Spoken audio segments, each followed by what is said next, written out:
I miss you. സ്വാഭാവികം.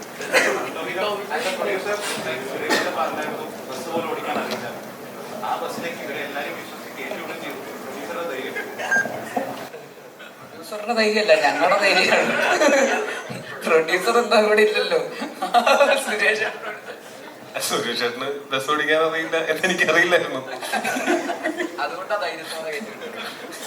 അതുകൊണ്ടാണ് ധൈര്യത്തോടെ കയറ്റിവിട്ടത്. പിന്നെ ഒരു വണ്ടിയിൽ എല്ലാരും കൂടെ പോകുന്ന സമയത്ത് ലോകം രക്ഷപ്പെട്ടെങ്കിൽ രക്ഷപ്പെട്ടോട്ടെ എന്ന് ഞാൻ വിചാരിച്ചു.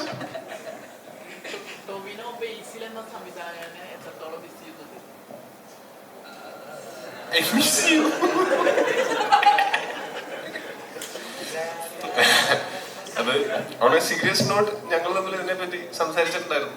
അപ്പൊ ഞാൻ പറയാതെ തന്നെ ഇവനും അറിയുന്നുണ്ട്. ഒരുപക്ഷെ ഞാൻ ബേസിൽ എന്ന് പറയുന്ന സംവിധായകനെ മിസ് ചെയ്യുന്നതിനേക്കാൾ കൂടുതൽ ബേസിൽ എന്ന് പറയുന്ന സംവിധായകനെ മിസ് ചെയ്യുന്നുണ്ട്.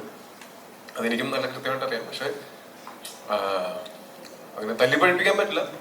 ആസ് എൻ ആക്ടർ ബേസിൽ നല്ല വൃത്തിയായിട്ട് അവന്റെ ജോലി ചെയ്തുകൊണ്ട് പോകുന്നുണ്ട്. ഇപ്പൊ ഞാൻ as a friend, as an ഓഡിയൻ, ഇപ്പൊ ആസ് എ പ്രൊഡ്യൂസർ ഒക്കെ ഞാൻ നോക്കുന്ന സമയത്ത് വളരെ സാറ്റിസ്ഫൈങ് ആയിട്ടുള്ള ആക്ടിങ് പെർഫോമൻസസ് ബേസിലിന്റെ ഭാഗത്തുനിന്ന് ഇഷ്ടംപോലെ ഉണ്ടാവുന്നുണ്ട്. കഴിഞ്ഞ ബേസിലിന്റെ സിനിമകളൊക്കെ കാണുമ്പോൾ മനസ്സിലാക്കാം. പക്ഷെ അതിനേക്കാൾ എനിക്ക് ഞങ്ങൾ തമ്മിലുള്ള കോൺവെർസേഷൻസിൽ നിന്ന് ഞാൻ മനസ്സിലാക്കിയിട്ടുള്ളത് ബേസിലിന് ആസ് എ ഡയറക്ടർ ഒരു സിനിമ ചെയ്യുമ്പോൾ ആണ് അതിനേക്കാൾ ഒരു ആസ് എൻ ആക്ടർ ഉള്ളതിനേക്കാൾ ഹൈ കിട്ടുന്നത്. അപ്പൊ ഞങ്ങൾ തമ്മിൽ സംസാരിച്ചപ്പോൾ ഞാനും ഇവരോട് പറഞ്ഞിട്ടുള്ളത് ഒരു 3 വർഷം കൂടുമ്പോൾ ഒരു സിനിമ ഡയറക്റ്റ് ചെയ്യണം, പക്ഷെ അതുകൊണ്ട് അഭിനയം നിർത്തരുത് എന്നുള്ള അഭിപ്രായമാണ് എനിക്കുള്ളത്. ഇല്ല, അത് എഴുത്ത് നടക്കുന്നു. കുറച്ച് 1-2 പെട്ടെന്ന് അതിന് തീരുമാനമാകുമെന്ന് പ്രതീക്ഷിക്കുന്നു. പെട്ടെന്ന്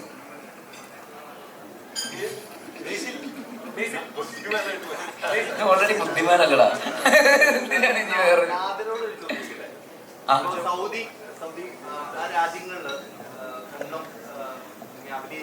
കട്ടായി പോയി എന്താണ് തോന്നിയത്? അത് വ്യക്തിപരമായിട്ട് ഒത്തിരി ഹേർട്ട് ആവുന്നത്. ഞാൻ യു എയിലൊക്കെ സഞ്ചരിക്കുന്നതാണ്. പോകുന്നതിൽ പ്രശ്നമില്ല, പക്ഷെ അത് വിഷമമുണ്ട്. എല്ലാവർക്കും ഉള്ളതുപോലെ തന്നെ എനിക്കും വിഷമമുണ്ടായി. പ്രത്യേകിച്ച് സിനിമയിലെ സീൻ കട്ട് ചെയ്താലും എങ്കിലും ടെലികാസ്റ്റ് റിലീസ് ചെയ്യപ്പെടണമായിരുന്നു എന്നുള്ളതായിരുന്നു. സ്വാഭാവികമായിട്ടും ടോനോച്ചേട്ടൻ പറഞ്ഞതുപോലെ നമ്മൾ കുറച്ച് വർഷം കൂടെ കഴിഞ്ഞാൽ ഇത് മാറി ചിന്തിക്കുന്ന ഒരു അവസ്ഥയിലേക്ക് എത്തും. കാരണം വളരെ കുറച്ച് വർഷമായിട്ടുള്ള അവിടെ സ്ത്രീകൾക്ക് ഡ്രൈവിംഗ് ലൈസൻസ് കൊടുത്തു തുടങ്ങിയിട്ടുള്ളത്. അപ്പം അതിൻ്റെ ഒരു പുരോഗതി അല്ലെങ്കിൽ ഒരു മാറ്റമൊക്കെ സംഭവിക്കുന്ന പ്രതീക്ഷയുണ്ട്. എനിക്ക് തോന്നുന്നു മറ്റെല്ലാ സ്ഥലത്തും വലിയ പ്രശ്നമൊന്നും ഇല്ലാതെ തന്നെ കടന്നു പോകുന്നുണ്ട് നമ്മൾ.